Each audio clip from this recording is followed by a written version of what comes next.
Oh, you almost had it. You gotta be quicker than that. And the winner is Bitter Oblivion 0 and Yippee.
Anyway, I tried to figure out how to run Linux. I can't.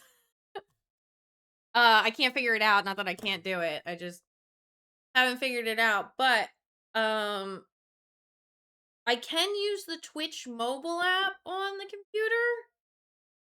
But my problem with that, yes, now bow down to your new overlord for this stream.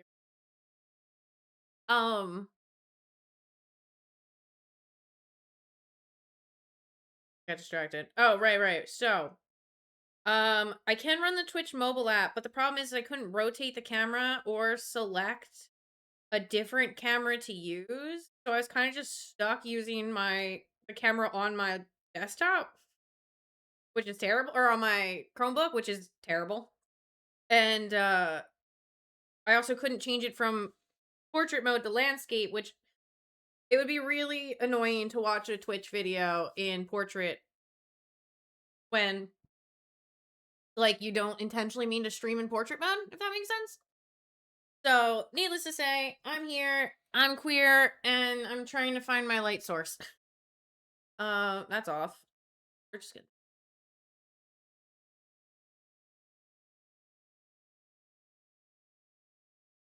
all washed out. I opened the window. Well, I didn't open the window. I opened the curtain to the window. Anyway, Mondays are going to be daytime streams and Fridays are going to be daytime streams. I am no longer doing Monday nights and Friday nights, which is very weird. I'm going to have to get used to. What have I done in the last 24 hours or since you've seen me in the last 12 hours? Well, after I got off stream, I played a little bit of Pokemon. We watched a YouTube video. I fell asleep while trying to grind out Eevee eggs. Got the kids up, got them up for school, got me up for the day, ate some breakfast. I actually just ate something else too. I had like SpaghettiOs basically for breakfast. And then what did I do from there? It was just me basically trying to figure out how to work Linux. So, oh, one moment. Message from the teacher.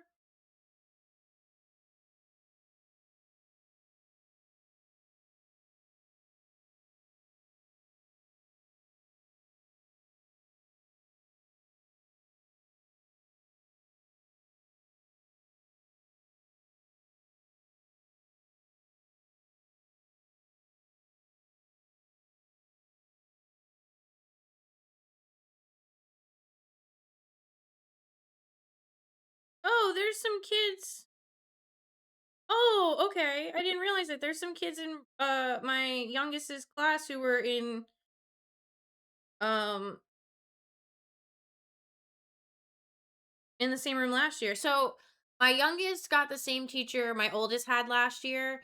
And basically the way it goes, either pre-K 3, pre-K 4, or first grade. I didn't realize that some of the kids are actually like still in her room. That's awesome. I'm gonna let my husband.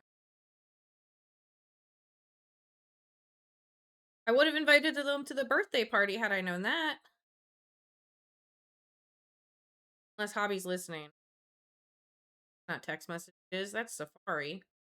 That's not Safari either. It's Google Chrome. Wow.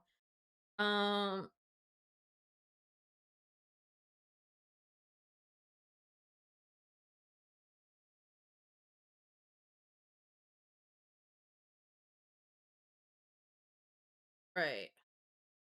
I am. Oh, okay. So you heard. I'll give you the names later, but it's like most of the people that we like. It's like everybody but Brody, pretty much. Oh fuck. Anyway, so I'm gonna put the lo-fi music back on and maybe talk for a little bit more before I want to finish this bowl before we get to green stuffing. I have my paint pot of liquid green stuff. I prefer this over, imagine being in Twitch chat. I know, it couldn't be blue. This stuff is fantastic. I'd rather paint it on than try to like mold it from like the pressy stuff. This is great. I got a second one down here. I have my chip brush, my file and mold line scraper, and the X-Acto knife. Also some more super glue because I forgot. This fell off while I was trying to show Hobby this awful model in the gaps. I don't even... Oh, it came from like up here. It's one of these dumbass twig things. I think that went like... Okay, that's a problem for after I smoke this bowl. Smoke the green stuff, not the liquid kind. Oh, I am smoking the green stuff. And not the liquid kind. Oh, I forgot. We went for a walk this morning. With all the dogs, all 3 of them. We went down to the railroad tracks and back. That was really nice. The dogs almost killed themselves. And me a few times. Cassie got like super under my feet while we were trying to cross the road.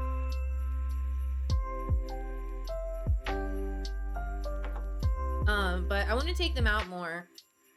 So we're gonna be doing that like every day. Walking like outside, yeah.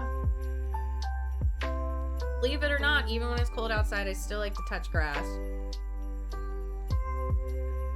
How cold is it here in Jersey today? Right now it says it's 40. Right now it says it's 43 out, but I don't agree with that at all. Happy December. What is this strange concept? Yeah. Oh, 2 other big things. Today is my 2-year anniversary of sobriety from alcohol. And today is also 6 days until my birthday. My birthday is Sunday, so... oh, and the streamer awards are Saturday, so you guys are getting a special stream on Saturday as long as I get the co-sponsor link, like the co-stream sponsor link. Would be really nice. So you guys will be seeing me pretty much every day this week except Tuesday, I think. I went outside, realized it was icy outside. I went inside. Yeah, it was... When I took the kids to the bus this morning, it was 33 degrees outside. The steps were all slick from last night's rain. And then by the time I got home, most of it was kind of melted, but it was still kind of icy out. When we went for our walk, it was 35 degrees. And then when we got back, I noticed the sprinklers in the park were turned on. And so unless they're draining the sprinklers for the season, to like winterize them, spraying sprinklers on the grass at 34 degrees is not good. Oh, for British viewers, that's roughly like 1 to 2 degrees Celsius, 1.5 degrees Celsius. So 32 degrees here is 0. It was 5 degrees Celsius earlier. Yeah, so 5 degrees is probably closer to like 40 degrees. Right? I can't, hold on.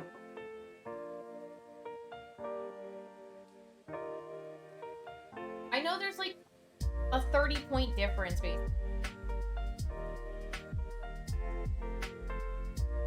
Okay, so if it was 33 degrees here, we'll say 34. Okay, so it was 1 degree Celsius when I got home, when we went on our walk. 35 degrees. 35 degrees, so it was 1.6. I was very close. And then, if you were 5 degrees Celsius, yeah, you were 41.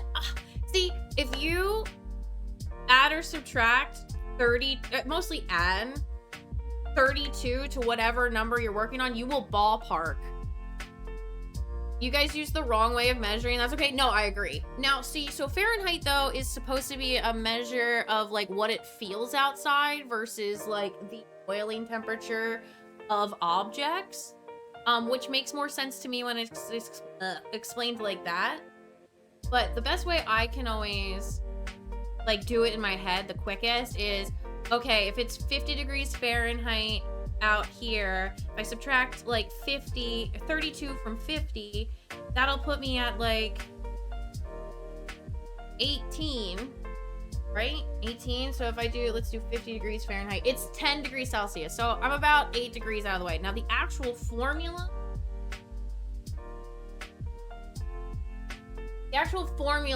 for Fahrenheit to Celsius is, like, if you're doing Fahrenheit to Celsius, it's 32 degrees Fahrenheit minus 32 times 5 over 9. That equals 0.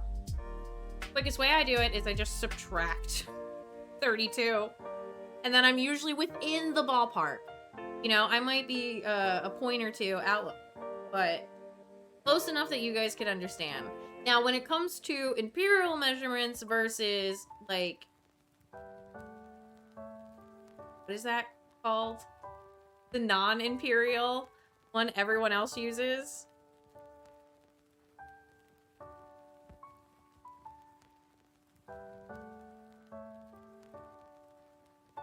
Metric. I was like meter. I think metric is way better. I wish I could understand it for the life of me, but the rest of the world uses it. Wrong measurements, wrong gravy. Well, listen, you had your chance. You lost that war. And you lost the right to tell us how to measure things. And how to eat our gravy.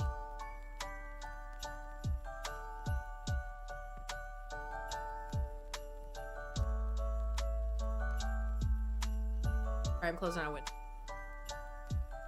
But yeah, it was a pretty cold morning. Wrong tea. No. There can be all different types of tea, okay? You should know that better than anybody. Like, there's different teas in Africa. There's different ways to make your tea. Like a chai tea made in like India or Pakistan or Pakistan is made with like condensed milk and like wrong milk. What do you mean wrong milk? What the hell is that supposed to mean? Hormonal from a cow. Got it. Yes, you are correct in that. I really like tea a lot. I had a lot of loose leaf tea. I went through most of it, but there's wrong cups. That's fair. Misty down. Yes. Hold on. This is where I like to get my tea from. Not sponsored. I'll put the link in the chat. But they sell like dice and role-playing stuff and like all kinds of stuff. So like they have wooden dice, stone dice, glass dice, multifaceted, liquid, hollow, metal, resin, sharp edge resin dice. I do that. Spin down dice, acrylic dice, shop by collection. I had their opal for their opalite. IDK, what I'm going on about. I can eat the dice with my drink. You could. I had their opalite, which is this. Oh, not the spellcaster. It's this one. I had this. They broke. And so I shot them out a message. I was like, hey, how much would it cost to just like get one replacement of this dice? Of this one dice from this set? And they were like, we're out of that set, but if you want to find something else you like, we'll let you know what price we can do for it. And so I picked out, where is it? It's on here. It's Pink Cat's Eye. Oh wait, I have them right here.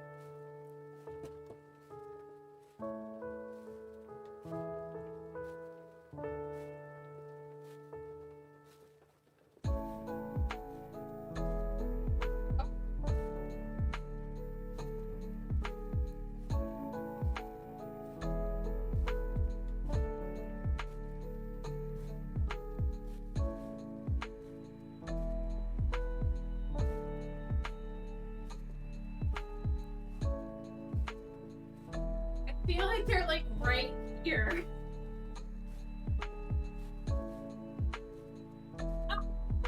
Oh no, they're underneath my camera. Okay, never mind.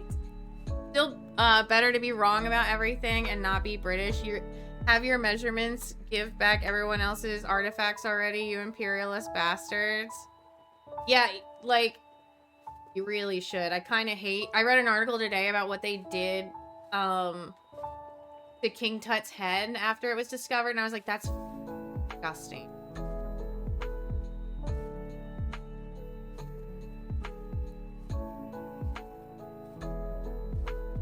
I could just type it into the search engine, but I'm not gonna... Oh, the Labradorite Moonstone! Oh, those are gorgeous. Not these. Those are rose quartz. Anyway, I told them I like the pink cat's eye. Because it would work well with the opal dice the best, especially if they were only going to send me like one. They sent me the whole thing for free.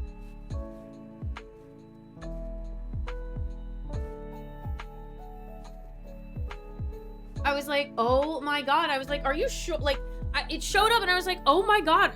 Like, was this an accident? They were like, no. I was like, oh my god, thank you.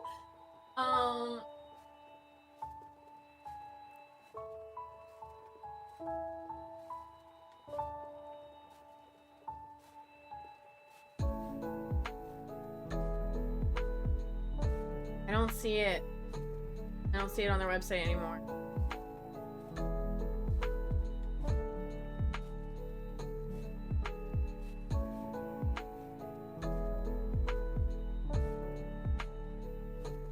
No, it's definitely not this one because it has the reflective line in it. But anyway, yeah, they sent me a whole box of dice. Hold on.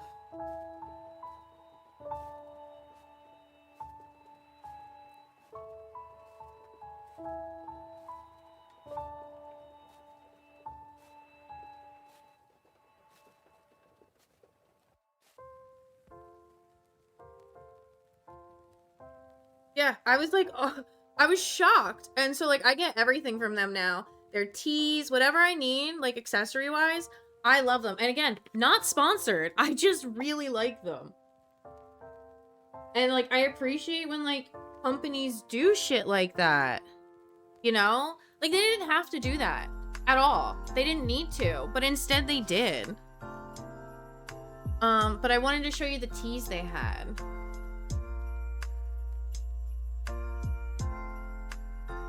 Yeah, they're stunning. Tea. Did I link it in chat? Yes, I did. Okay, good. That I had... This is all loose leaf tea, so none of it's in a bag. Great customer service, yeah. And what's nice, too, is, like, I didn't even tell them that my husband owned a game store. Like, I was just, like... I tried to just act like a regular customer. I sent them, like, a shot of, like, my receipt. And it was absolutely wonderful. And, like, it was great. It was so great that I'm still talking about it to this day. And that was, like, 2 years ago.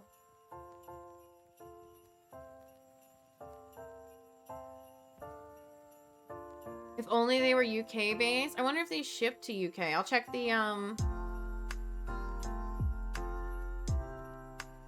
I'll check the shipping information.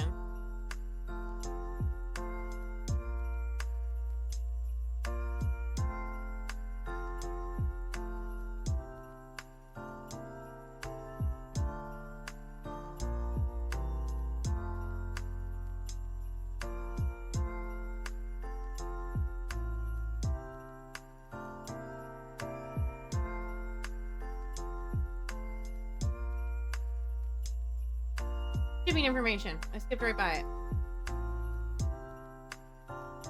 And free international shipping for orders over $125. Yes, they ship to the UK.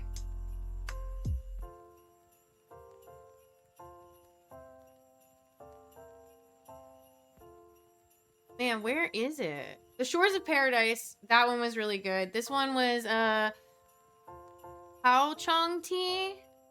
Coconut and blue cornflower, and that was really good. Well, I mean, one of the dice is $100, like one of those gemstone dice. Where's the butter brew? This was so good. This is one of the ones that, like, I kept getting. It's got the sweet buttery flavors infused this dessert tea are completed by hints of coca, apple, and the subtlety of marigolds. It was so good. It tasted like butterscotch. Like, it's also a very strong black tea. Very, very strong. Coca nibs, apple pieces, rose nips or rose hips. Those are very good. But if you're pregnant, do not consume rose hips. Marigold flowers and butterscotch flavor. It's so good. And look, they even put like the steeping information on here, but it is very, very caffeinated. I would have one of those and I would be bouncing more than like a coffee. It was wild. Rose hips. Rose hips are different from rose nips. Corn, soy, tree nut, gluten. Yeah. I usually added like a little bit of sweet cream to it. It's so good. There's so many of their tea I want to try. I also like the colors of their tea are so pretty. They have these steeping thermoses, which are great if you don't really have time to like make a tea. You have to like run. So basically what these are is it's a thermos, like, you know, a thermos that's wooden on the outside. And it's got this thing right here. This, you put your tea leaves into, and then you let them sit in the hot water while you're doing whatever you need to do. And then you just dump them out when you're done. So pretty. They have holiday bundles of their tea and dice right now. I would do the tea guide, honestly. Like, I'd get yourself some dice and the tea bag so you can sample, like, everything. And, like, I can't tell you how useful those loose leaf tea thermoses are. Like, incredibly useful. I would, like, when I worked at a construction company that did countertops, I would fill that with my loose leaf tea. I'd get to work, I'd pour the hot water over it, I'd let it sit for however long I needed to, and then I could just go, and then I was drinking it, and then I had tea, like, all day, and then I reuse my tea leaves. I know some people are like, ew. I really like them. I can't support them enough. And, like, even if, like, they hadn't done that customer service thing, where they sent me those dice, just the simple fact that their tea is good, I would be talking about them. Hold on, I want to see the liquid cordite.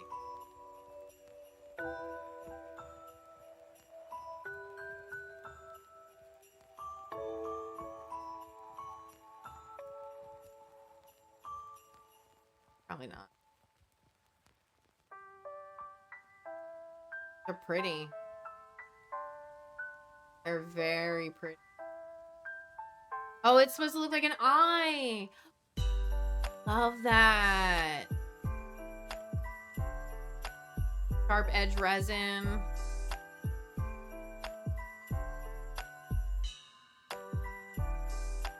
I was just looking at the reviews too.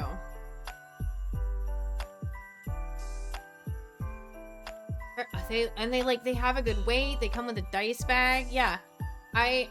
Please go support Misty Mountain Gaming. I'm like their #1 non-sponsored streamer. Like, I will always be in there unless they come out and be like super racist and homophobic, but I very much doubt it because I do believe they have glow in the dark dice. Very useless. Okay, I know very few people who play in the dark.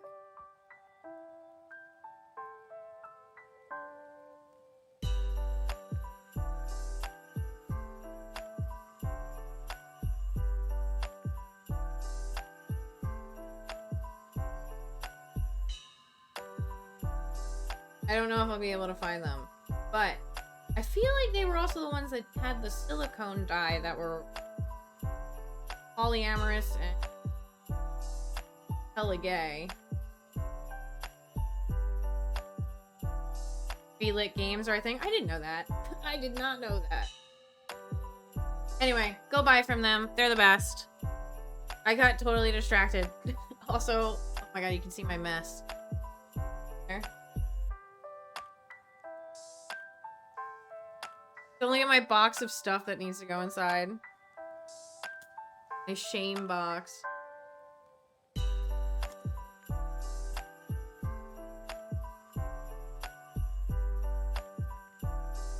The thermoses are just so nice.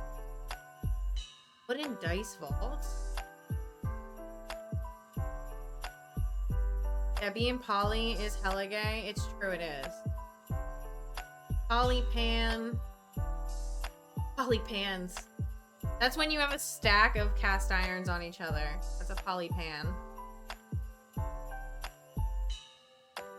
Okay, wait, I just looked at their dice vaults. Look. Look at this. Oh my god, that is so pretty.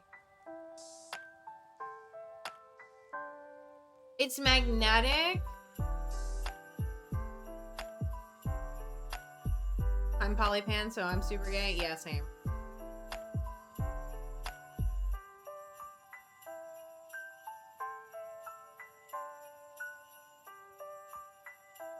New meaning of Polly Pocket. God, it's such an old. That's an old reference there, Unk.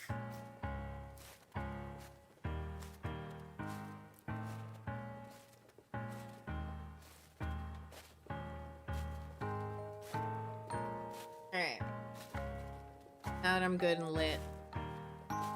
Stop showing me pretty dice things. I'm sorry. You said you could spend $125 there, so I was just showing what you should spend your money on. Listen, if you're gonna partake in capitalism, I'm gonna help.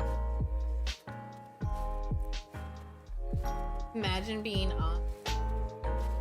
I imagine that every day. I am on. I'm definitely not an auntie.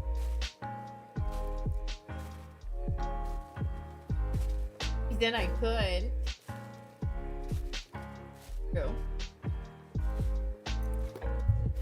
First things first, I gotta bump the microphone and then glue this dumbass piece on.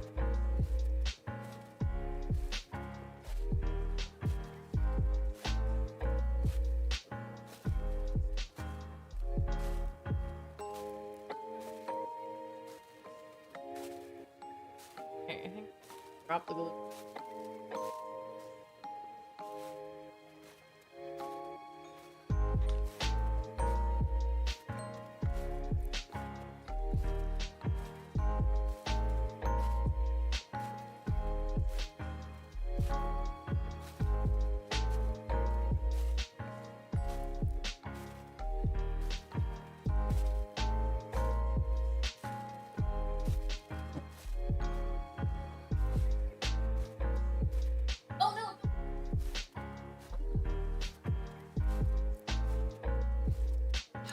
There's so much work to be done on these.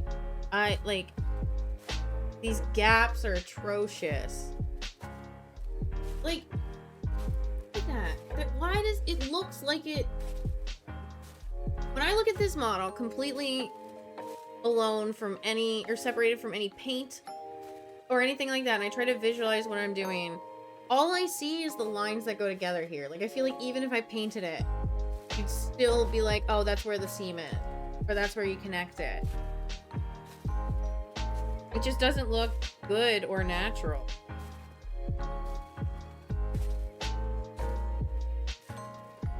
Yes. But look at them gaps, Uno.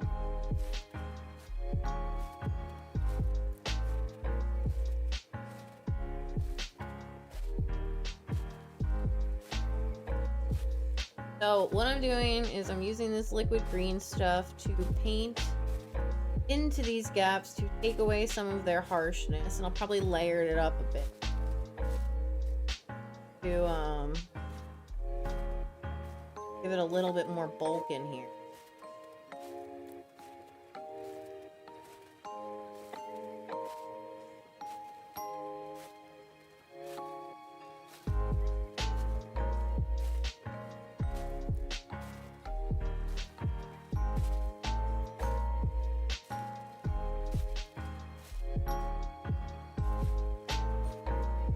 Like, not trying to cover up.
No!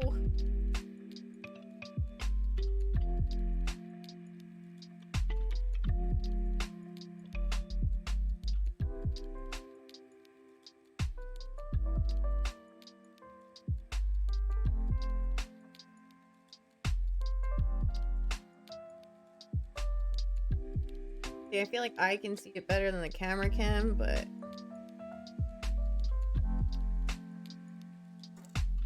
That's a little better. Yeah, that's a little better.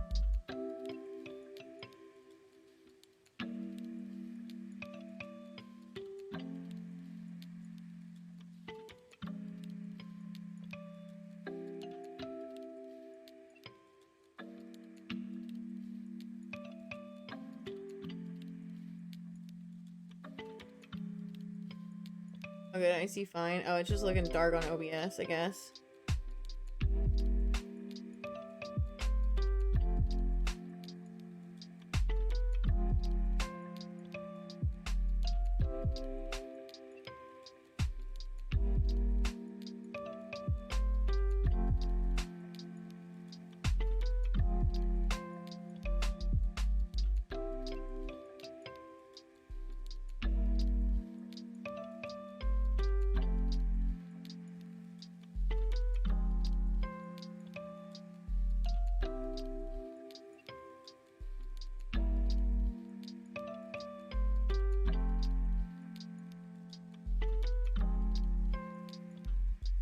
It seems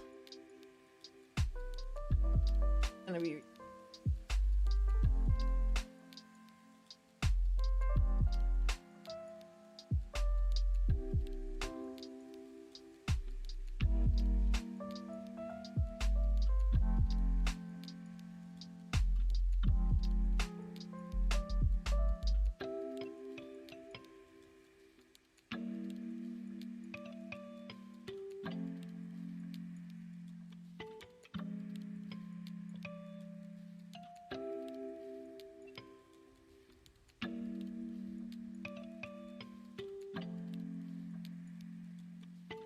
up on a Monday morning.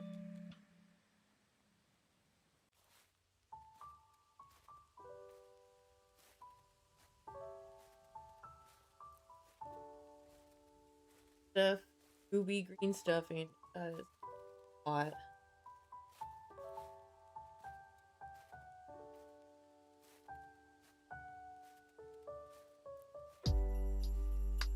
Damn, did I even clean some of these models up? There's like mold lines right here.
It'll be fine when you pick it. No, it won't. Those mold lines need to go away. I'm just gonna spend a lot of today. I'm gonna spend a lot of the next few days really cleaning these up to make them look good.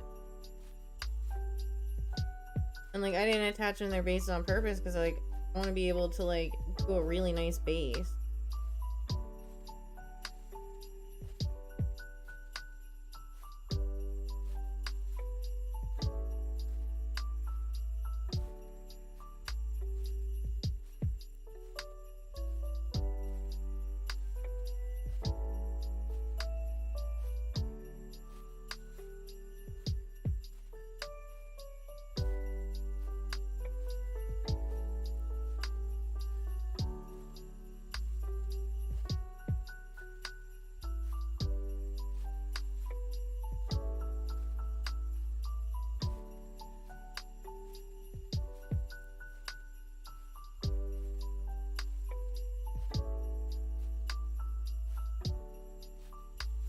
Still look beautiful.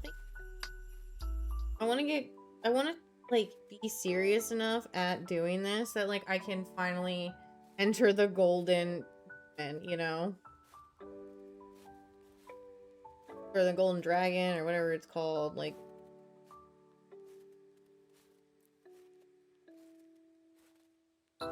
And for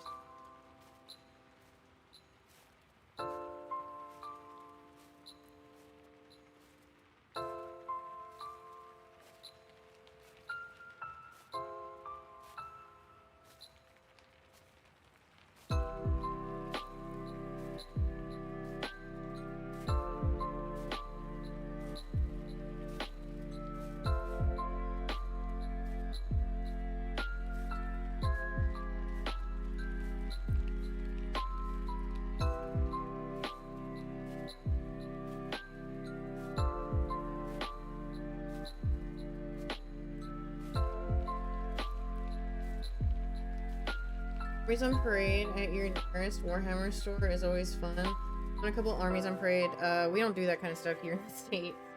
I've never even heard of that. Most of the game stores out here are catered to like Magic players, or they don't do those kinds of events. They just do like tournaments.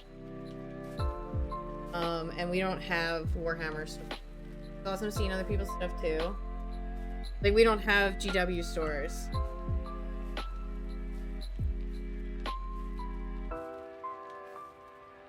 I'm glad you won a couple awards though. That's awesome.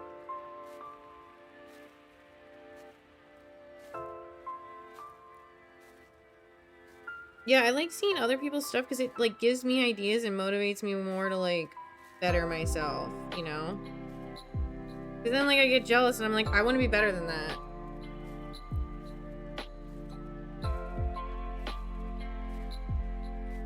I think the nearest Warhammer store is like Times Square. Most of them closed down. Because most of the locations they were in have closed down because like malls and stuff aren't really a thing out here anymore. They're like desolate landscapes.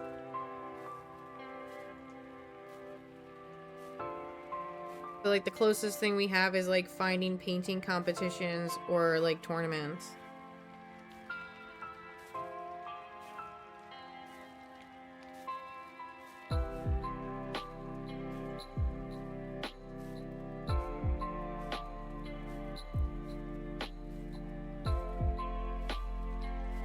Not to brag, but I've won a few awards. I saw that. Congratulations.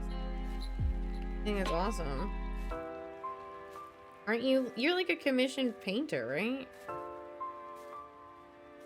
That what you lied about or something like that?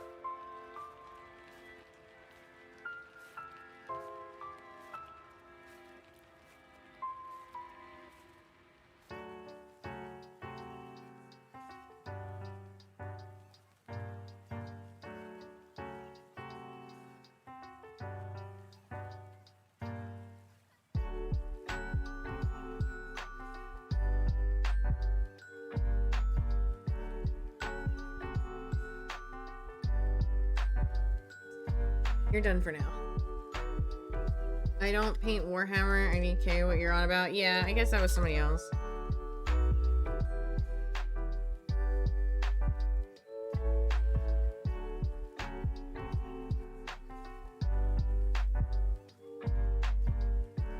Did you commissions? Yes.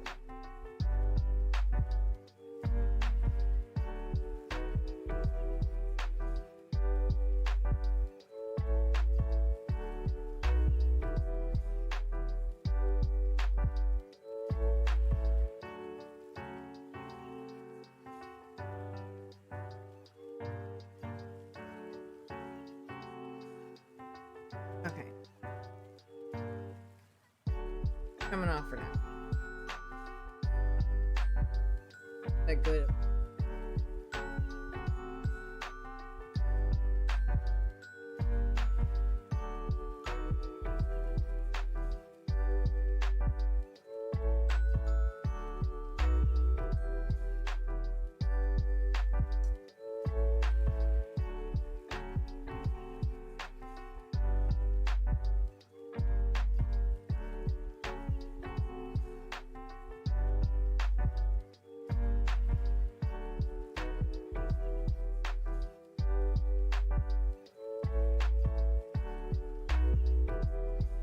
Just saw what the seam right here.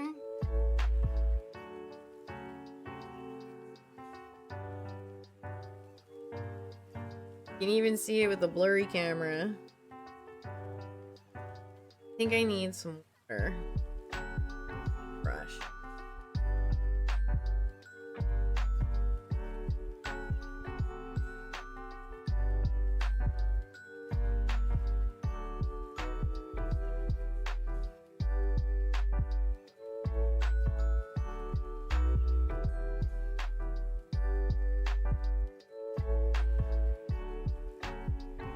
A little better.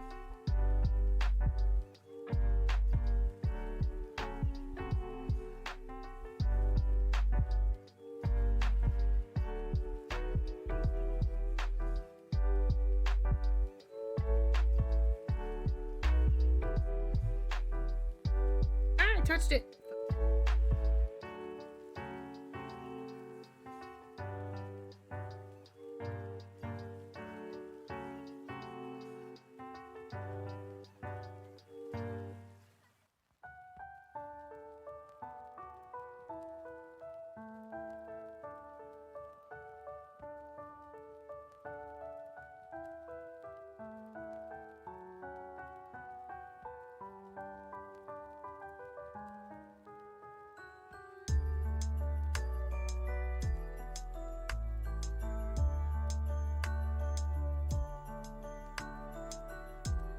This does set up pretty quick.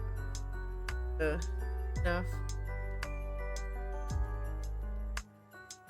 Really have to keep it moving.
Deer. I just saw the deer.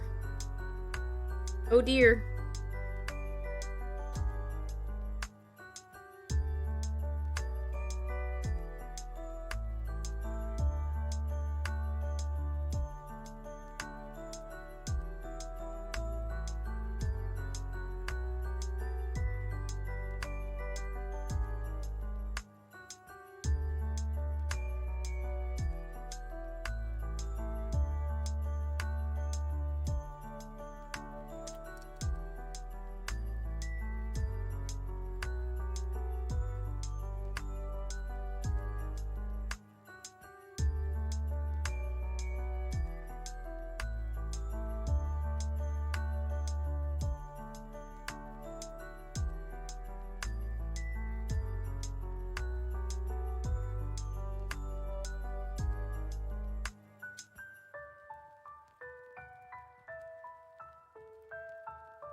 You gotta get water.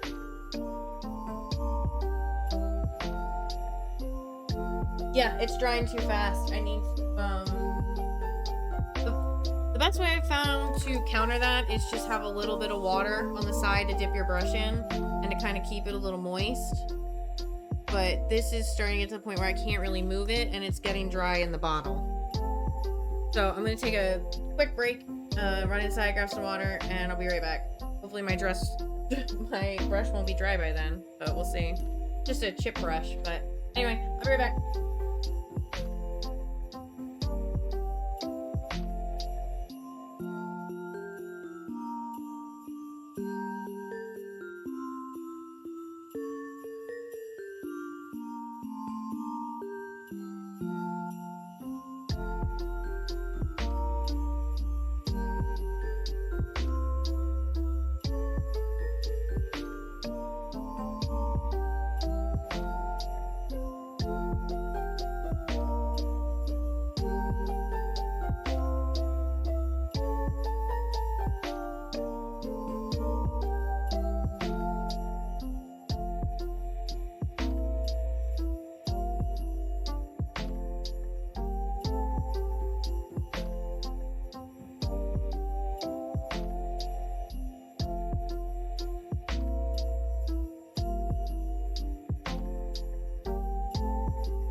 I'm glad you missed. Water helps with green stuff in general, yeah. Except for when I always get it on me.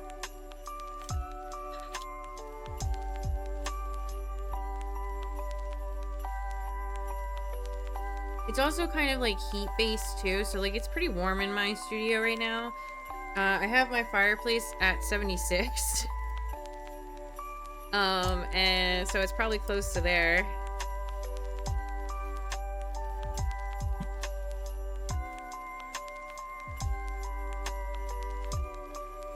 It's freezing outside. I also wanted to grab a snack, but I couldn't figure out what I wanted.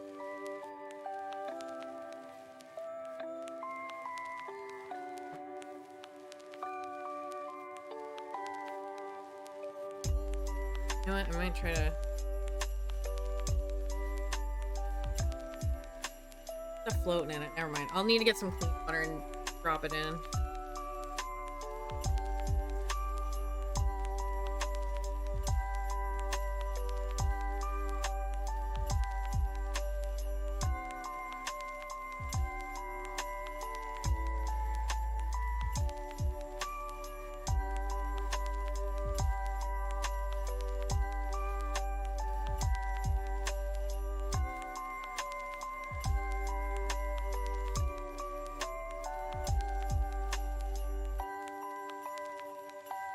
Oh, so much better.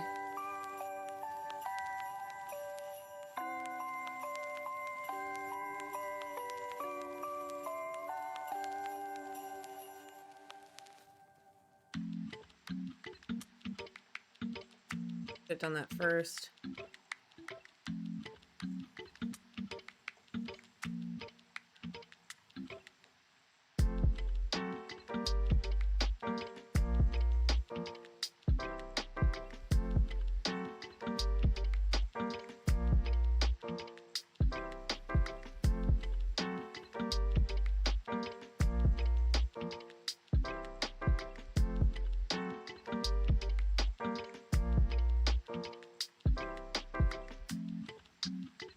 Bumping the mic, I'm sorry.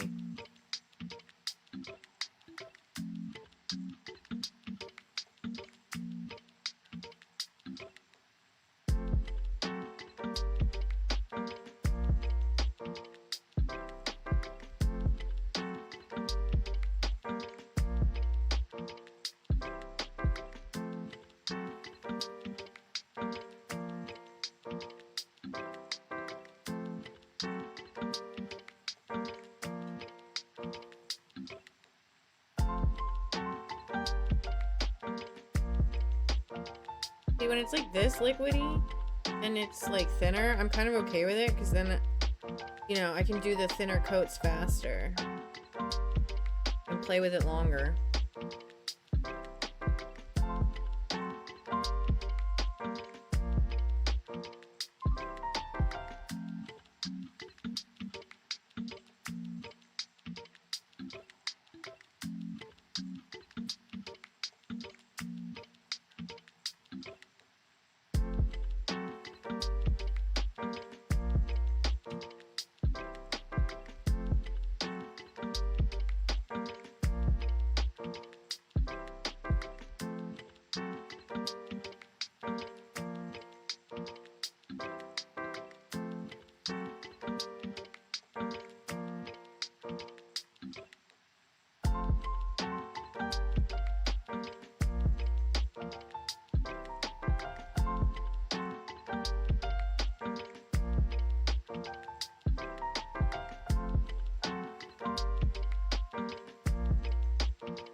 Oh, there's like a whole half of his hand missing. Oh my goodness. Oh man, I didn't even notice that. Oh boy, I'm really glad I didn't get to priming and notice that then. Oh man. They're gonna go up there.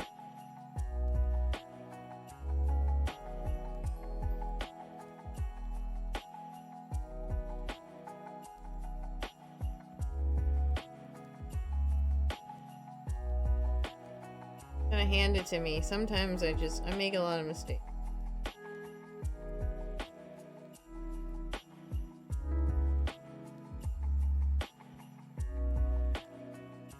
My butt! It's my alarm for lunch, but we're gonna ignore that right now.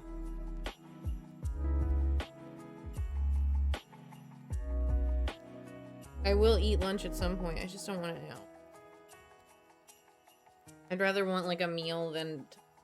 I'm so tired of grazing. I want to eat like a proper person.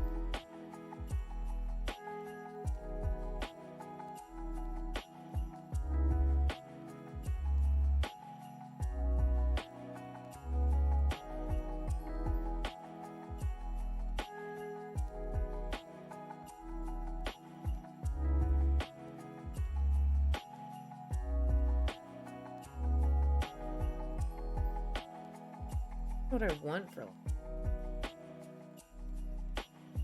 Oh, if I do this one right, it's gonna look like a vein.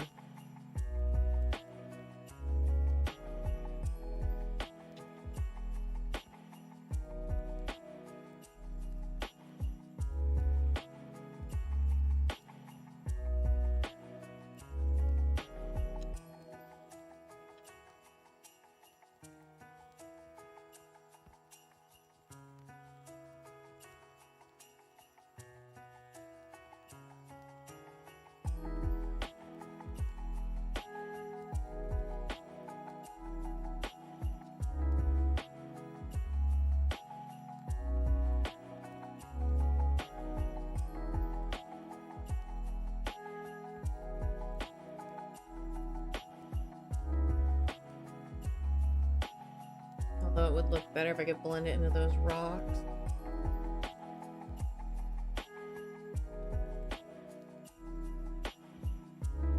The seams don't look bad when they're like around the rocks, because then it just looks natural.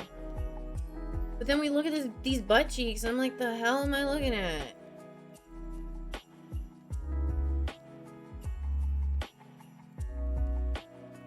Other than booty cheeks.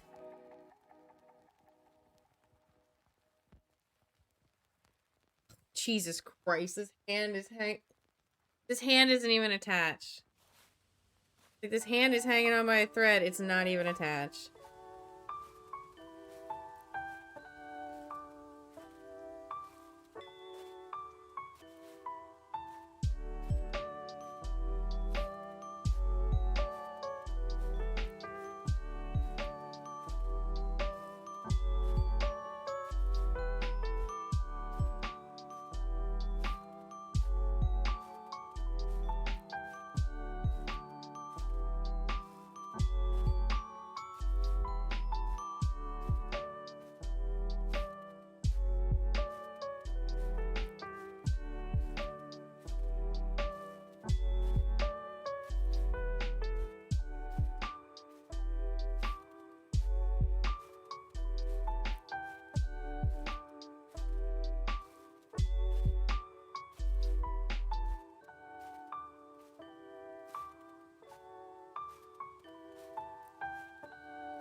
Bitch, just stand later.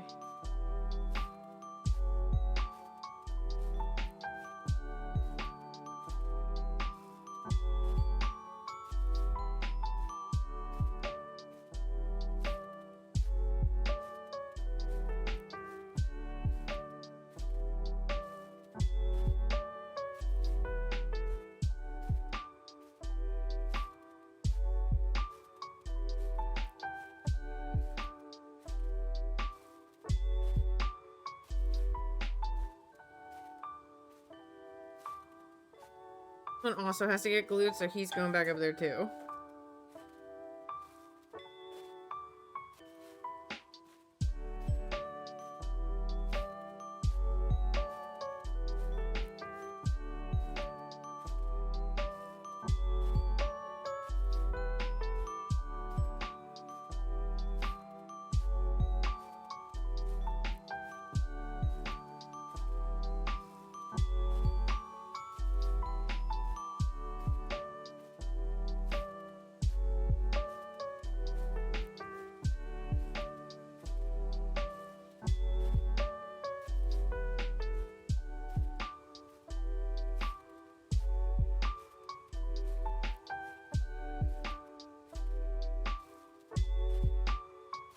Trying to get like some of the stuff up here loose.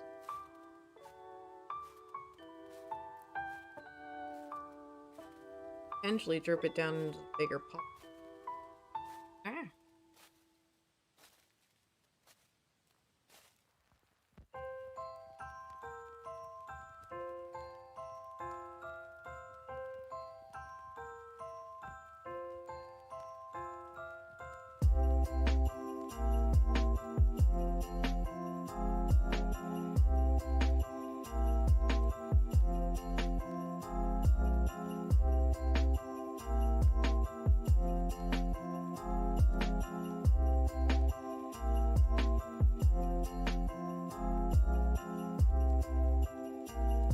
That worked pretty good.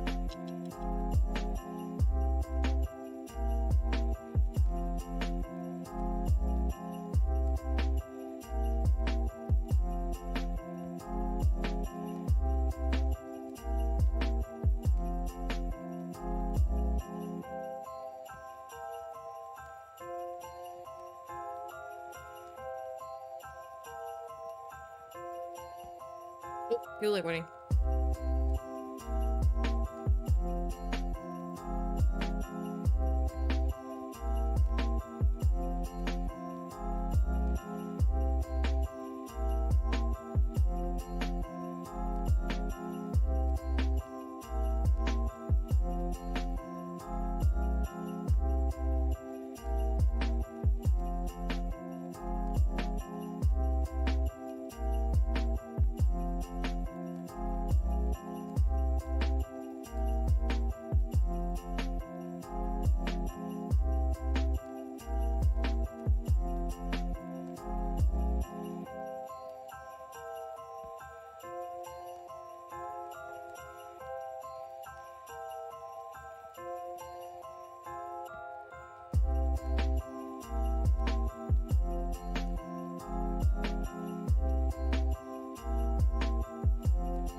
You know what would be really funny? Found out Bitter was actually harping as a Brit and was actually British. Really fun.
son of a bitch.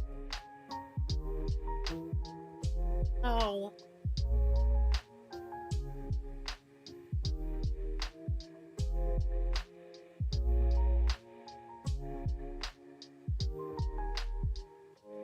Okay, well, you're just gonna go in the dry pile and I'll come back to you for your next coat, because that was not working out.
Whispers.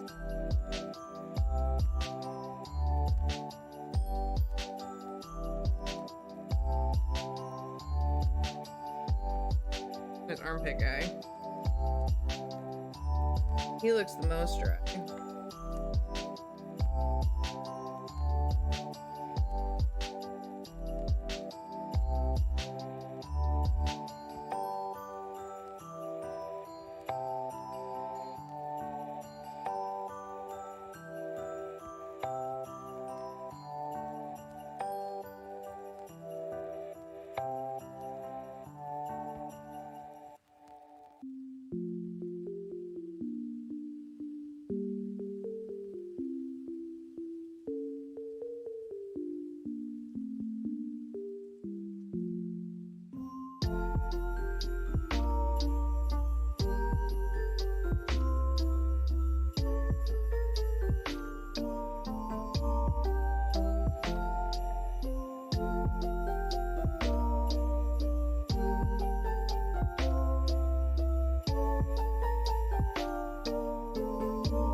get done these second coats.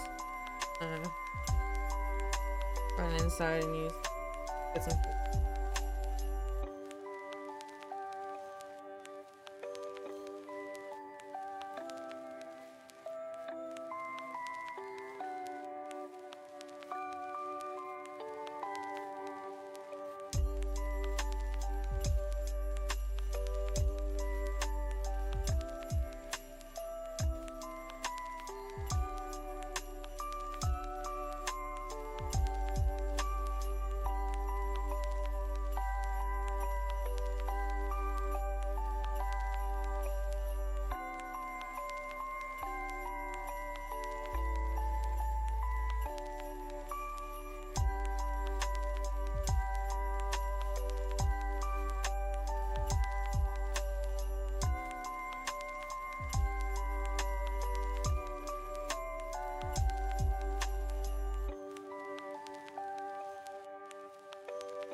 See, goodbye later.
You know what Warhammer models remind me of? Warhammer models kind of remind me of like Bethesda games in that you need to do a lot of your own customization in order for it to work.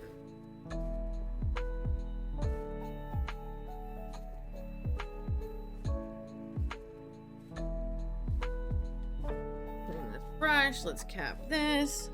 We do have to, hold on, I'll glue these two really fast, that way they can dry and then I can stuff the rest after lunch well, tomorrow's Tuesday, I don't stream on Tuesdays, so Wednesday. Should start streaming on Tuesday. I have the time during the day. Like, if I have a doctor's appointment, that's one thing. But like, what else am I gonna do like during the day on Tuesday, you know?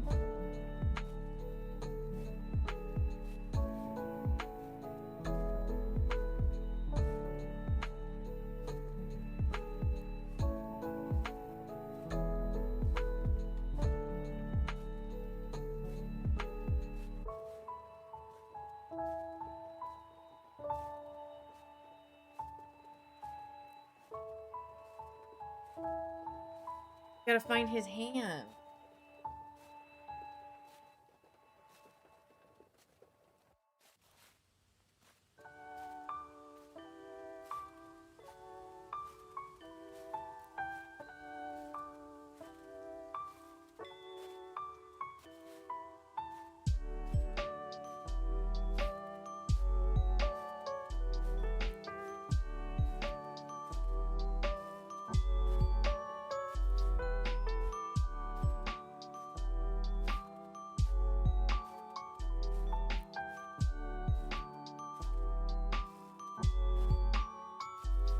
First, did I clip it out already?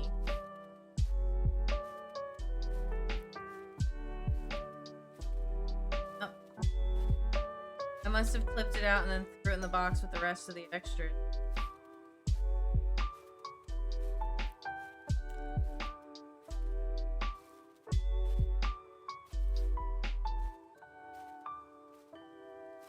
Oh.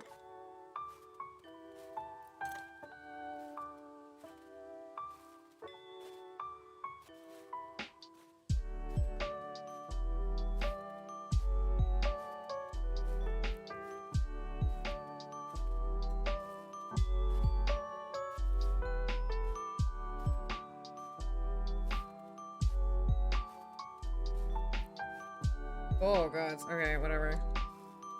Green stuff in the shit and everything. I know that too.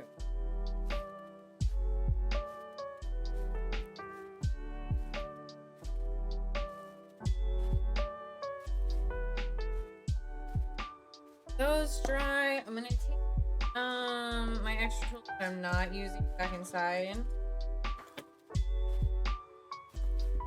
And balls are probably clipped out at some point. Okay. Alright, I'm gonna go get some food. I'll be right back. We'll watch something. And I'll go from there. Right back.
Okay, I'm back. I'm just capping my water.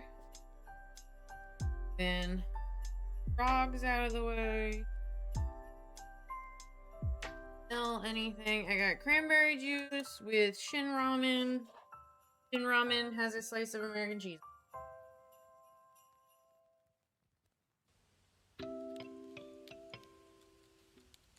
Here.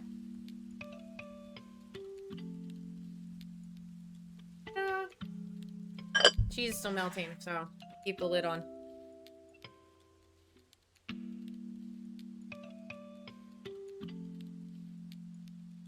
I think tomorrow I'll have a different lo-fi playlist.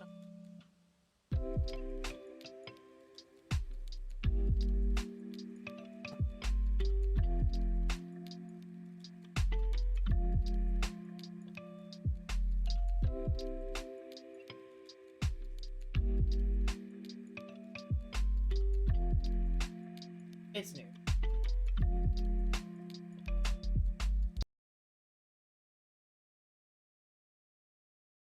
It is Election Day in Tennessee tomorrow, a special election for Tennessee's 7th Congressional District. This is a heavily Republican district, so why are Republicans having to spend so much money there? CNN Chief Data Analyst Harry Etten is here with the details. When I say this is a Republican district, Harry, how Republican? It is a ruby red Republican district, John Berman. What are we talking about? Well, why don't we just take a look at the past 3 presidential elections in the great state of Tennessee, in the 7th district, in that great state. Look at Trump's margins. In 2016, he won it by 17 points. 2020, 15 points. And then in 2024, Johnny B, takes the cake here. We get Donald Trump winning by 22 points. That's why I say even a close GOP win tomorrow is a bad sign for them, because what we're dealing with is a district that all 3 times that Donald Plus 22 districts. So what that plus 22 is for my European chatters is plus 22 means that they won that district by like 22 votes or like 22 percentage points. So like I think it's votes. So basically, but not like 22 people, by like I don't know how to describe it. Basically, it's how much more votes Republicans get over Democrats. If the baseline is 0, Republicans get 22 more votes per X amount of votes than Democrats do. If I'm understanding that correctly. Trump was on the ballot in the general election, he won it by double digits. And last time, he broke the 20-point margin barrier. I would say if you had to look at the congressional map, any district that Donald Trump won by 22 points, you would say, you know, you've got like nearly a 100% chance of winning if you're running for Congress there. But what are the prediction markets saying right now? Yeah, what are we talking about in terms of the prediction market odds? Look, the Democrat has a 15% chance of winning in that race, okay? A 15% chance, which ain't nothing in a district that Donald Trump won by 22 points. But here I think is the key nugget on this side of the ledger, and that is a GOP win by under 10 points. There's a 68% chance of that. So there is a more than 2/3 chance that the Republican candidate, yes, they win, but they win by a significantly lower margin than Donald Trump. We're talking about double digits, smaller. We're talking about a huge shift to the left. We're talking about, when you add these two together, we're talking about a more than 80% chance that there is a clear double-digit shift to the left, and a 15% chance the Democrat actually wins in a district that Donald Trump won by 22 points. That just shows you how bad the environment is for Republicans right now, that the Democrat has any sort of a chance in this district. Talk to me about what the special election has been showing so far. Yeah, okay, so you see this and you say, okay, this might just be a one-off in Tennessee. It's a December special election. But get this, 2025 House special elections. Dems outran Kamala Harris. We've had 5 so far. Arizona 7, Dem outran Kamala Harris. Florida 1, Dem outran Kamala Harris. Florida 6, Dem outran Kamala Harris. Texas 18, Dem outran Kamala Harris. I think even New Jersey. I feel like New Jersey, she got more than Harris. And but like almost every single race I think this year that's gone of Democrat has won. I don't think a single Republican has won. And like the point district the point spread that she has percentage point wise, um, in Tennessee is closer than it was here in Jersey. And in the suburbs of Washington, D.C., in Virginia 11, the Dem outran Kamala Harris. Woo. And on average so far, the Democrats have been outrunning Kamala Harris's margin by over 15 points. So what the... Maybe it's because she didn't run on affordability and instead she ran on like a bunch of shit no one gave a fuck about. Like, I remember criticizing the whole like $25,000 down for new home buyers, and it's like, girl, we can't even afford rent. Who the fuck is buying a house? And then it was like, oh, we're gonna do checks for people who have babies, and it's like, okay, but what about people who already have kids and aren't having any more kids? Do we not get any help financially?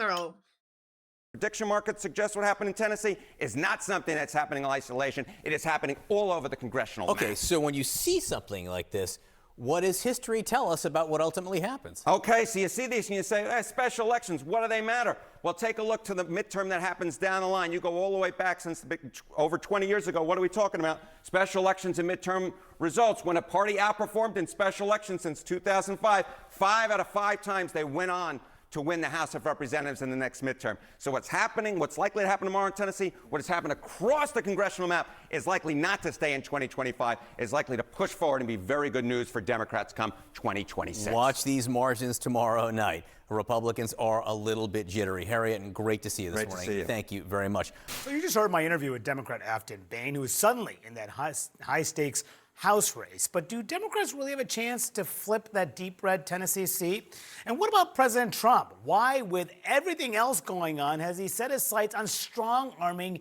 Indiana Republicans? My panel is back to answer those questions. So first on Afton Bain, I asked her about would she vote to keep the government open.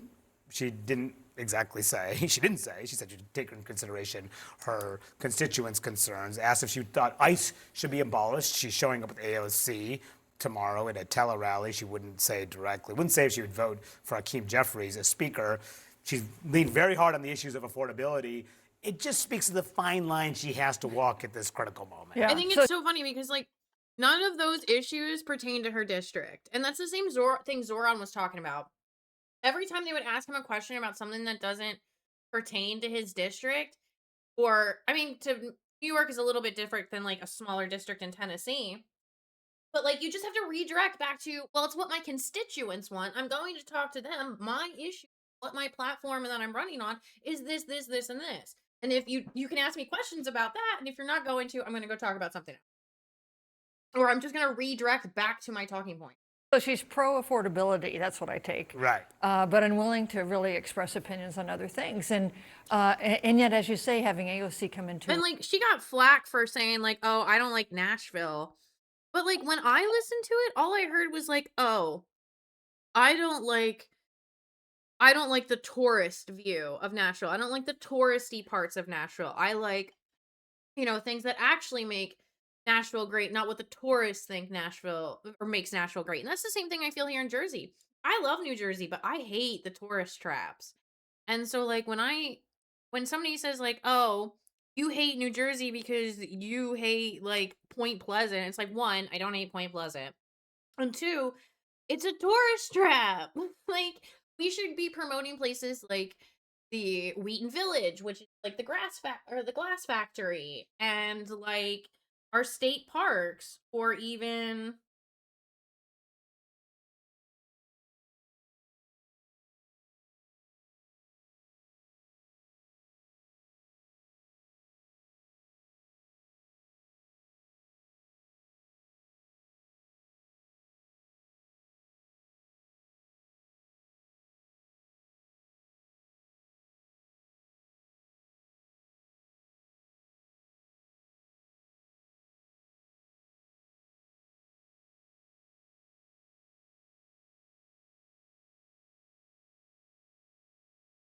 sorry, mom friend text.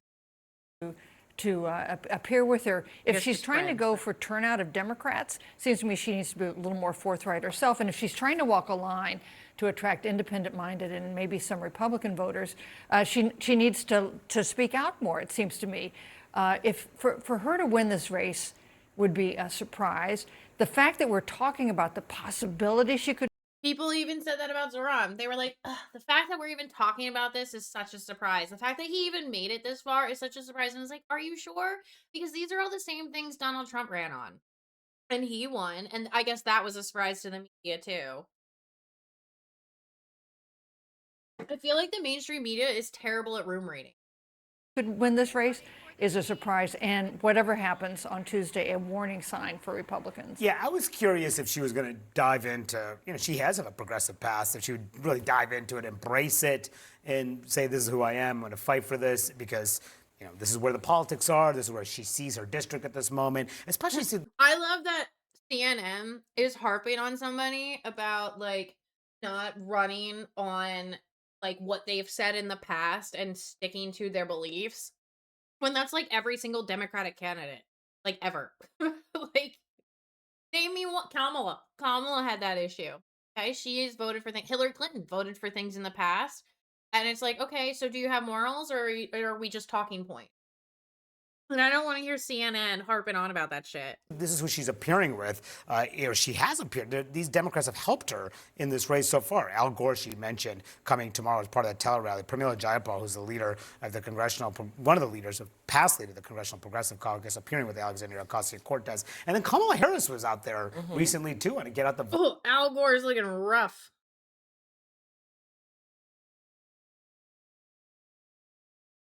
Ken Martin, ew. I don't know how much I like this lineup anymore. Rally. These are people that not necessarily. Nightmare blunt rotation. The only person there I would maybe hang out with would be AOC, and even then I'm like, I know we're the same age, but necessarily you'd consider, moderates. Yeah. I think she's trying to do two things. On one hand, she is trying to give the appearance that she will, and I mean, I think it's genuine. She wants to show voters, particularly in those rural areas, that she is prepared to be a congresswoman for all of her constituents, which means even if she's a progressive member of the state house, she wants them to believe that she will be open-minded and listen to their concerns and be prepared to moderate her stances if that's what the district is reflecting. But on the other hand, she has an election she's trying to win on Tuesday, which is why she's having all these surrogates from progressive to more, moderate establishment Democrats to help get out the vote, because I do think their polling must be showing them that it's close enough that she could actually pull. I mean, that's what the polling's been showing everybody. They're like 1 point apart, 1 or 2 points this apart. Out if Democrats turn out. Yeah, and that's the big thing, because Republicans both are spending tons of money, both sides.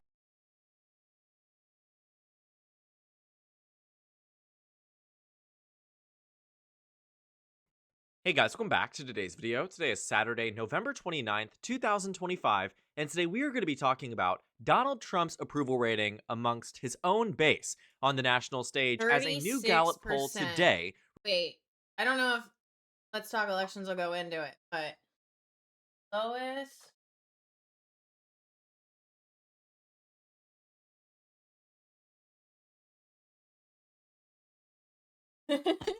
It should have been like, oh, I spelled presidential wrong. My bad. Let's see. You know what? Okay. Are these in order?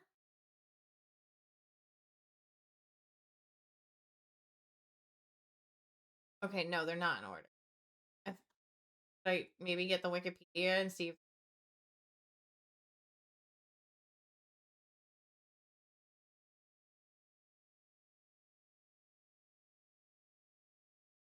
so are these in list of president?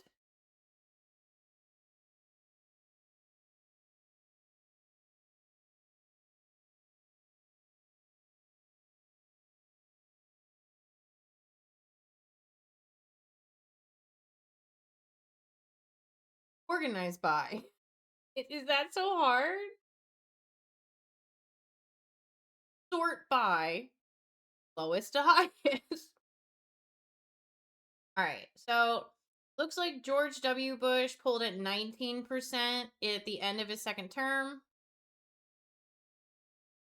Looking for anything under. Okay, now I'm gonna do 20 to 25. Richard Nixon pulled at 23%. in 1974. I guess that's Robert F. Kennedy shouldn't be. Well, he polled pretty good. Harry S. Truman polled at 22% at the end of his term. All right, now 25 to 30%.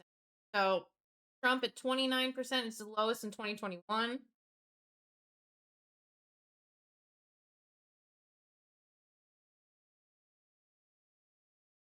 George W. Bush at 29%. Okay, wait. Trump. Okay, so Trump at his lowest in 2021 was the same as George Bush at his lowest.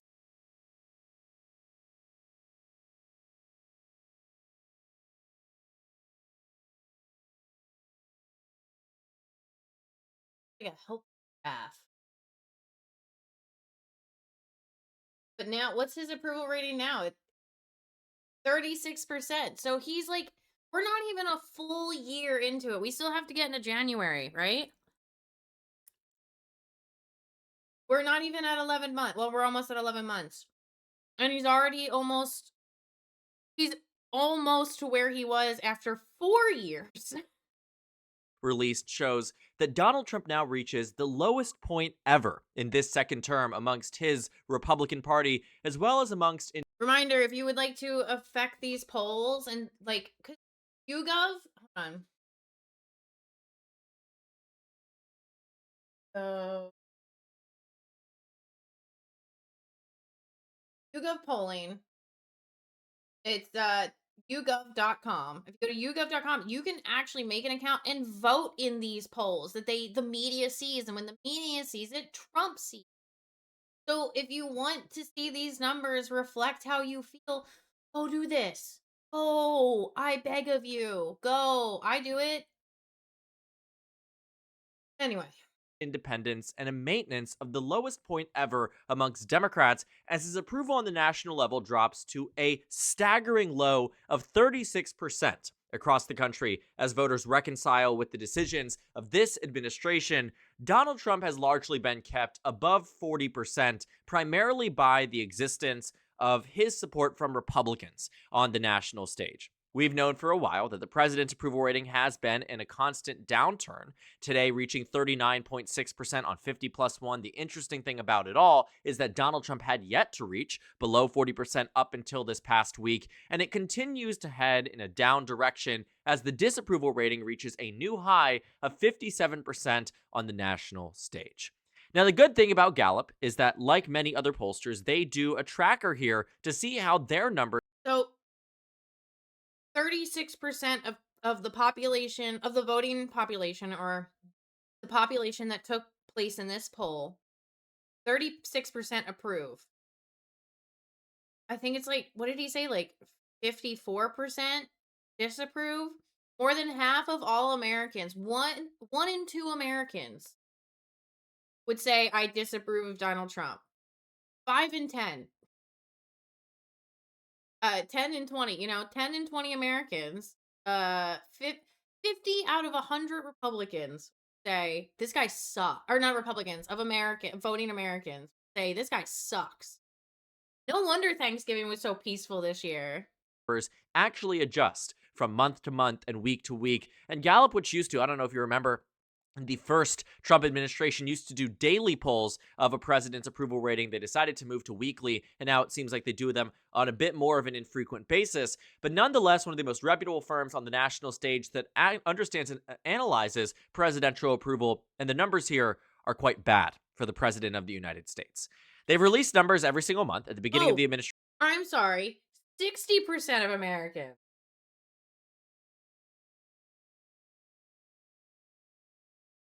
More than half. This is now, for every 100 Americans, 60 of them hate this guy. And it looks like 4% are, I don't know, Donald Trump was approved of, down roughly a point, but still much better than where he is today. And that wasn't necessarily exactly what all the averages were saying. traditionally we had seen that, in the beginning of an administration, the president's approval rating had reached a record high, but that's actually in line with what the data was telling us, that this is the highest point ever in Trump's administration. By the time we got to around March was when Yep, he went from about half. I think those were about like 40 something percent. Looks like they're both just under 50. By the time we got a month in, or 2 months in, a month in, we were already below 50% of America. So there's 330,000 Americans. Or, I'm sorry, 330 million Americans. I forget what the population is that votes. But if I remember the numbers, it was like 5 million voted for Trump, and like 70 million voted for Kamala. That's like 150 million people. Maybe, no, I feel like I'm doing that math wrong, but 150 million people of the, okay, so like, yeah, like 70, I don't know. I'm not doing this math right. Don't make me do percentages. the nation started to see an overall pushback against the president. His numbers rarely never recovered from there, and they only continued to get worse, where Gallup actually found, in some cases, to be showing a higher approval rating for Donald Trump than what the net average had said. He had reached 43%, then down to 40%, down to 37% in July. We saw this was right after the passing of Donald Trump's quote-unquote one big beautiful bill. Yep. Started to recover, seemed like it was gone on an uptick until October of 2025, when it was on roughly a net negative 13%. But today, this most recent number shows the disapproval at 60% on the national stage, and just 36% of Americans approve. Now, if you've been watching my videos over this past week, first of all, happy Thanksgiving. Second of all, if you have been looking at what the approval rating data has been telling us, pretty much by every point, whether on the economy, foreign policy, immigration, healthcare, whatever it is, Donald Trump is in the negative. On every single issue point, it doesn't matter. We'll find it here in the Gallup poll too. He is underwater. But that's not the focus of this video, although it is a constant truth. What is the focus? If the pool was 10 feet deep, he would be 6 foot down. Okay? Like, he would be 6 feet down. Is his approval amongst Republicans, which reaches lower than 90% by a considerable amount for the first time in this administration. We saw before at periods around the time we saw this funneling and forcing of Donald Trump's massive bill and tax cut bill through Congress was when its approval rating reached 89%. But that's still roughly 90%. That's still roughly 9 in 10 Republicans. And it started to rebound until recently, when his approval rating amongst Democrats again maintains itself at a low of 3%. Independents dropped from 33 down to 25. And now you're at roughly 84% approval amongst Donald Trump's own base, which, believe it or not, is actually the lowest, 84%, even considering favorability polls, since Donald Trump was last in office. And so the numbers here since January 6th. And so the numbers here are reaching record lows at a rapid pace too. This is a pretty significant drop off, going from, 1 month being down 13, now down 24. Considerable portions of the American public have soured on this president. And it's not a big real, shocker to understand why. Yeah. When you take a look at Donald Trump's approval rating on a number of these issues, you'll find when you look at it on a month-by-month basis, we'll have to just take a look at some of the earlier data. But you'll see that back in July, Donald Trump's approval rating amongst, different issues was certainly seen as much higher. People were largely happier with how Donald Trump had been handling different issues at previous points in his time in office. Back in January or March or June, the numbers here are not great. Think about what Donald Trump campaigned on. How long before Trump cancels, independent polling? How long before he just starts making up his own polling? I mean, he's already saying it's fake polls. But how long before he starts trying to shut these companies down for polling him? The 2024 election. Why is it that he was able to pretty substantially beat former Vice President Kamala Harris? Why was it that he won every single swing state and won the national popular vote? Well, one, 154 million. That was a good estimate on my part. Estimation. Approximation. I have approximate knowledge of many things. All right. Oof. Oof. Yeah. So 48% of Americans voted for Kamala. 48% of 154 million. So yeah, he's more. He's like, if we were to do red Trump right now in this moment, it would be here. Like the blue line would be here. Actually, probably a little lower because I'm adding.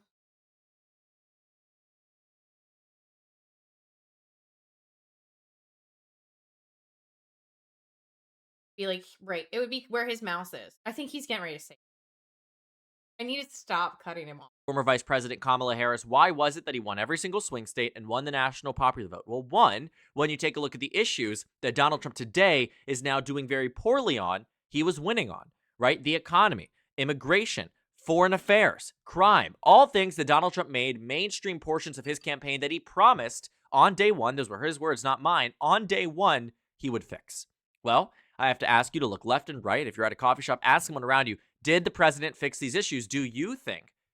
Ask yourself, do you think the president fixed these issues that he promised that he would?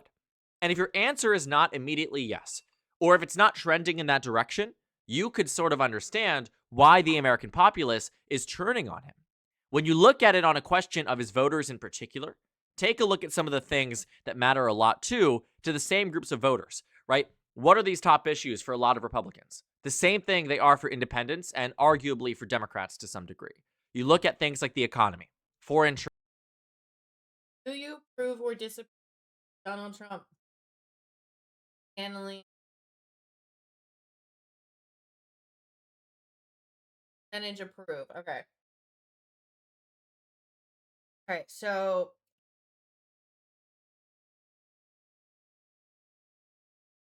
38% of he lost like most of the independent base, other than crime. Crime, foreign affairs, and foreign trade.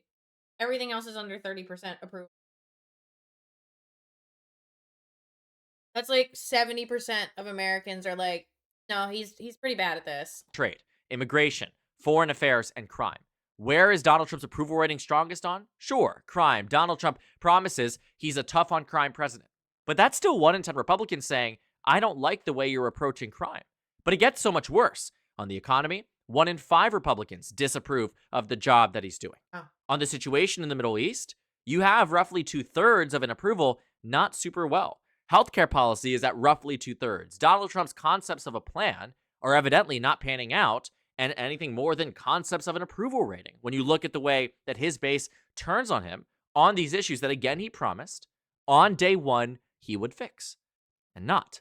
And when you look at, again, the last time Trump's approval rating was super popular. Again, I don't know what happens here on Real Clear Politics. I have an ad blocker on, so maybe that's the reason why. But when I open it on incognito, I can actually see the trend lines here. If anyone knows as to why it might not be showing up on my screen, would heavily appreciate letting me know, because it's removed some of the best visuals I've liked to use on this channel.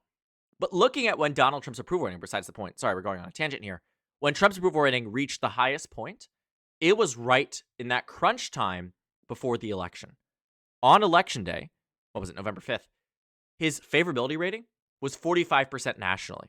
The unapproval rating was 52%. Yeah. By the time he was inaugurated as president, that number on the national stage was down just 0.2%. Oh. He had effectively rewired the way the American populace saw him in that lead up to the election.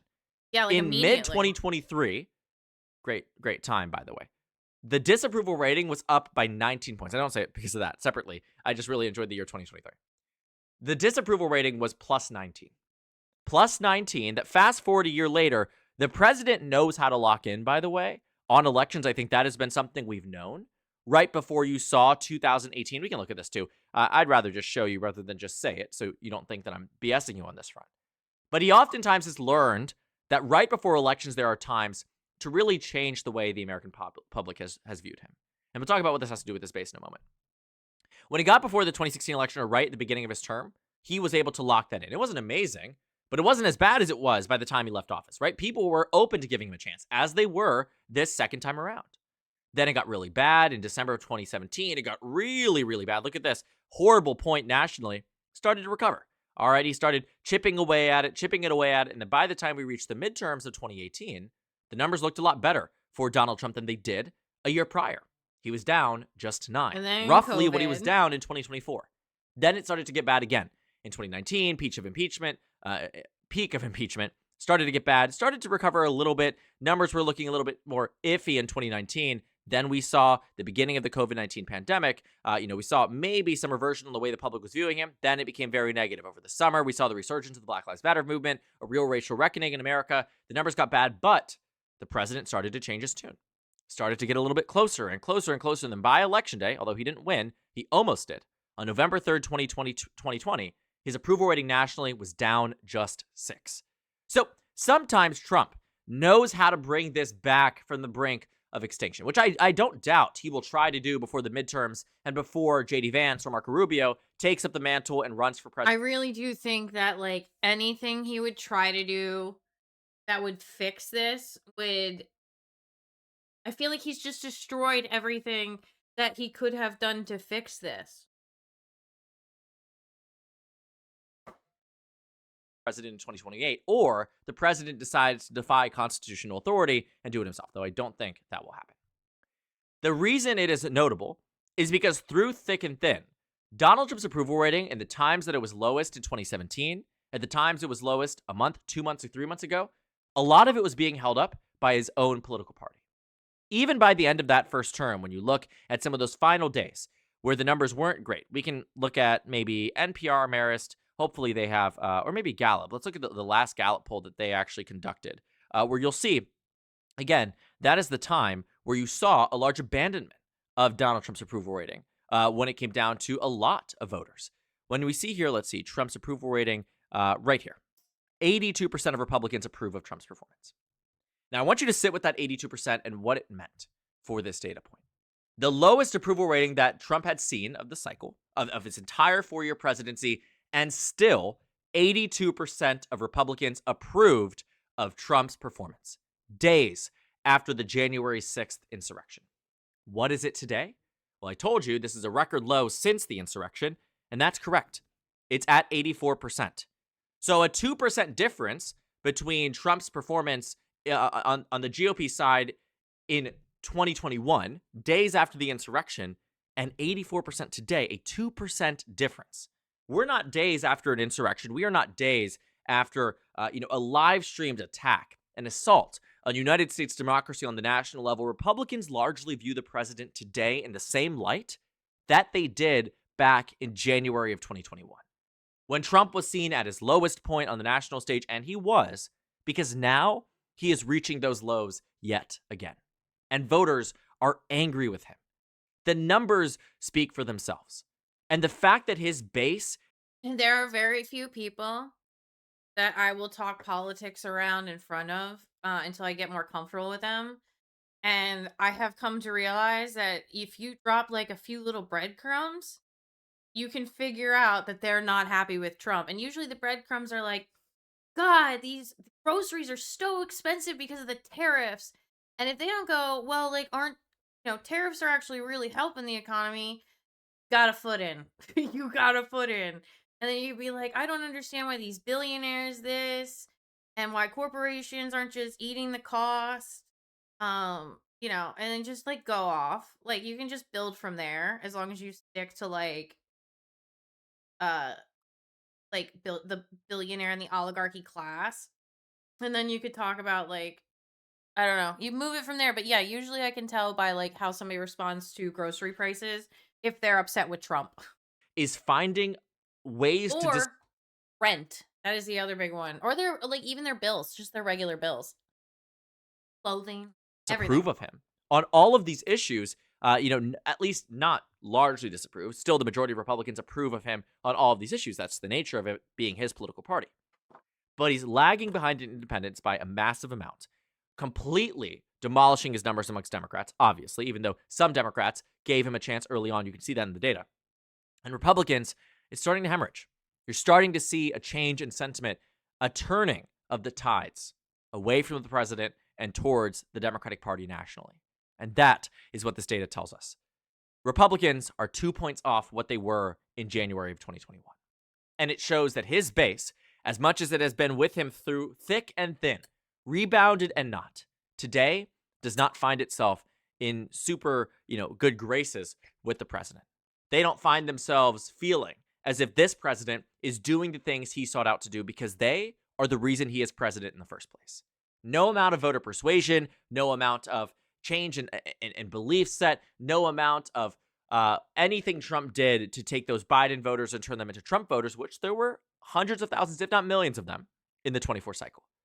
Fundamentally, it was down to the fact that he supercharged his base. Without them, it doesn't matter how much you persuade people, you don't win elections without a supercharged base. And that is what Trump did, and that is exactly the same base that he is losing today.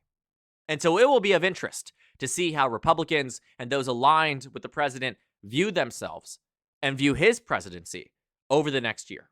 Because we are less than 1 year out from the midterms, and the president better start scrambling to change people's minds quickly, or his political party isn't just going to lose the midterms the way they did in 2018. It could be far worse. And honestly, looking at these data points from Gallup and many other sources too, it doesn't look all that good. Maybe he can save them with a Hail Mary. We'll have to wait and see. But as it stands currently, I would not bet on it. So thank you guys so much for watching this video. Make sure to comment down suggestions below. Subscribe on the left if you haven't already, and check out the Instagram and Twitter. I think we're going back to back to green stuffing.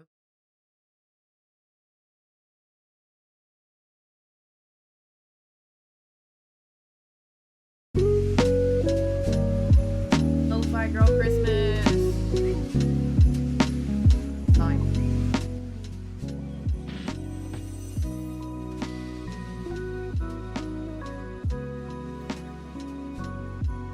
I got about half hour. What we're gonna call it.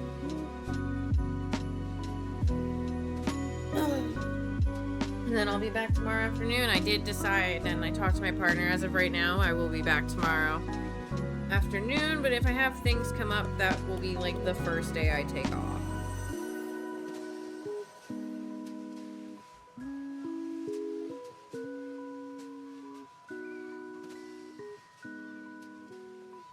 I'm gonna start with this guy. This is a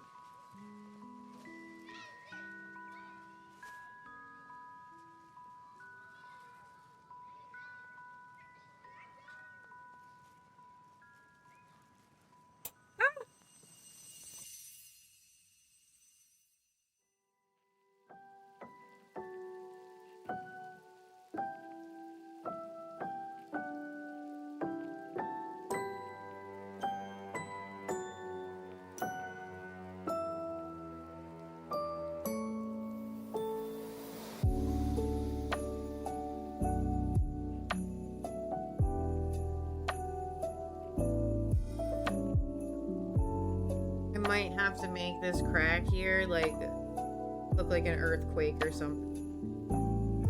I might have to like fix that.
Need a taller chair.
I would not recommend to anybody Warhammer or to hobby do this model at all. Like if you were to just prime and paint it as is, it would look awful.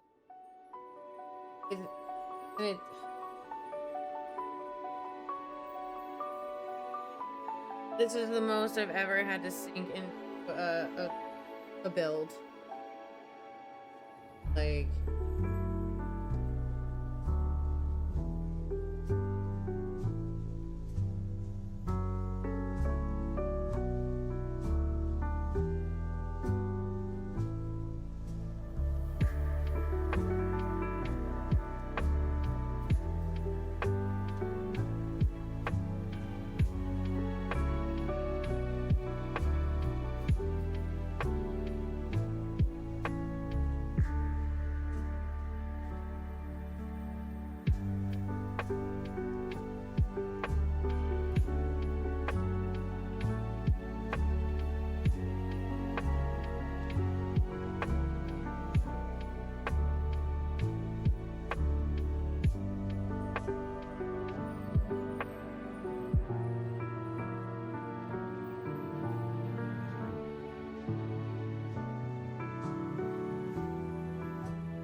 this piece of this is supposed to be like a cloth hanging face, and the gap is so big on it. It looks like it's like it just looks like it fits.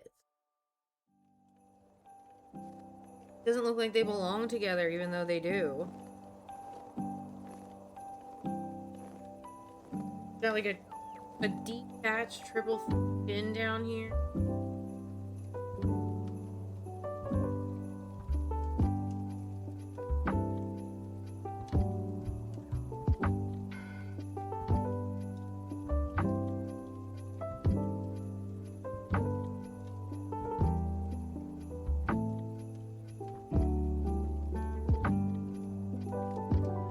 Might be able to make it like a double check if I can get.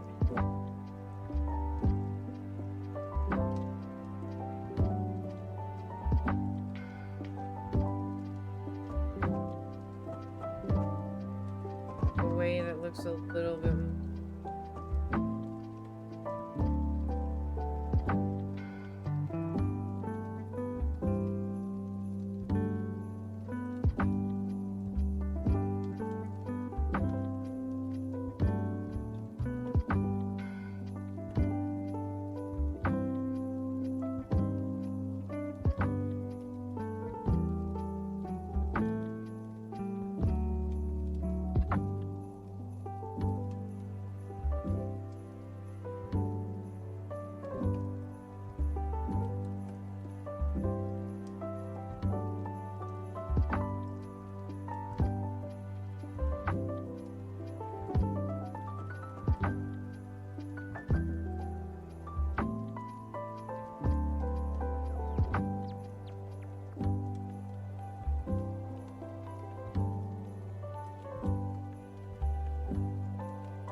This off of an antler, it doesn't look.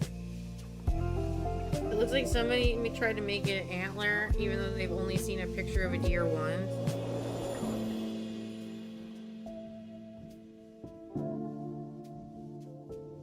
I file down. Spot right here. I should be able to get it to look like a bump as the antler. Up.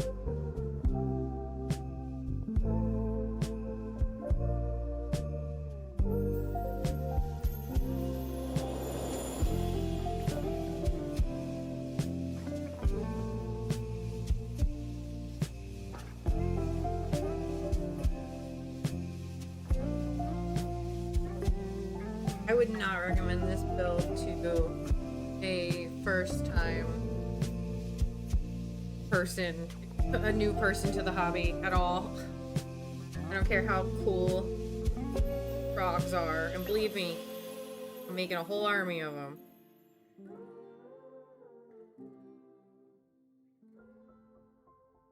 You want to do like trogs and squigs.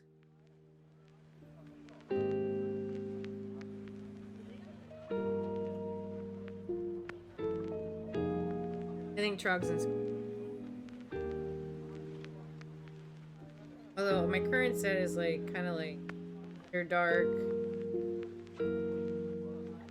Spencer's Gifts section in 2005 kind of vibe.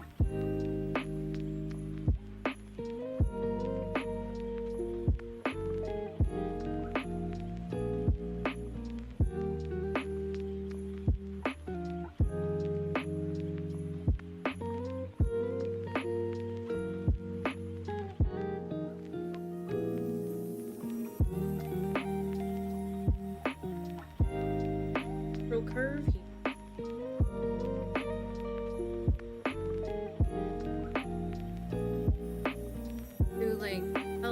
it up together, even if like you could tell two people. Clarify.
What I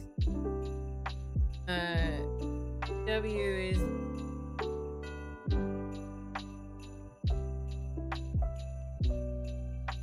is the Bethesda, the tabletop RPG board game.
outside of the job.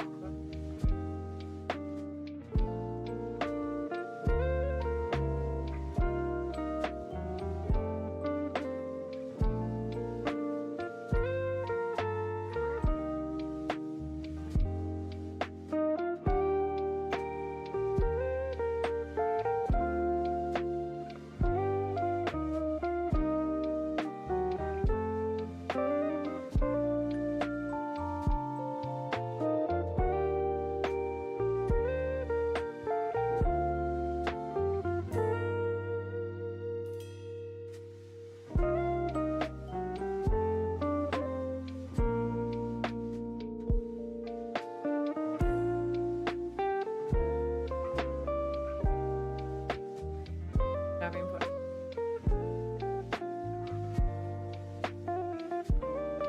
His foot that I'm.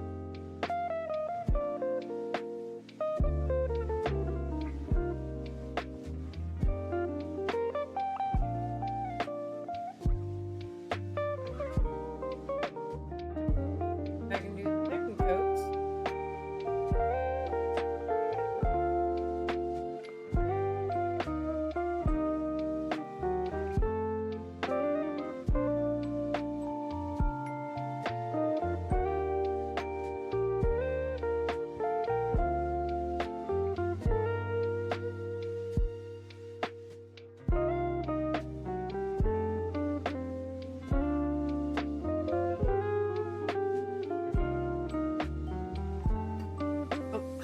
Dang, I even missed this entire side of the arm.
First coat.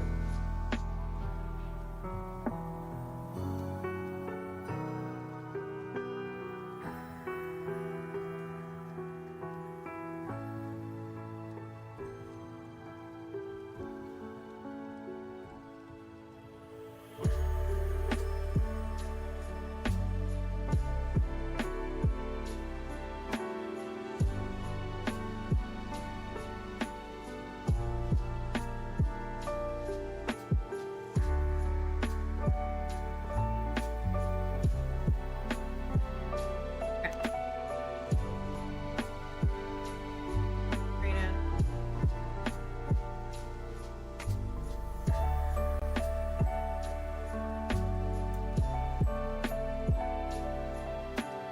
Gotta remember to bring my clean water out tomorrow.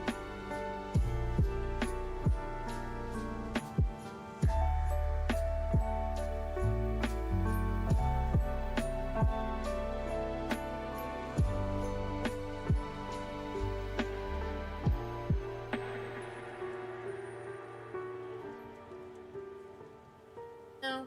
Oh no.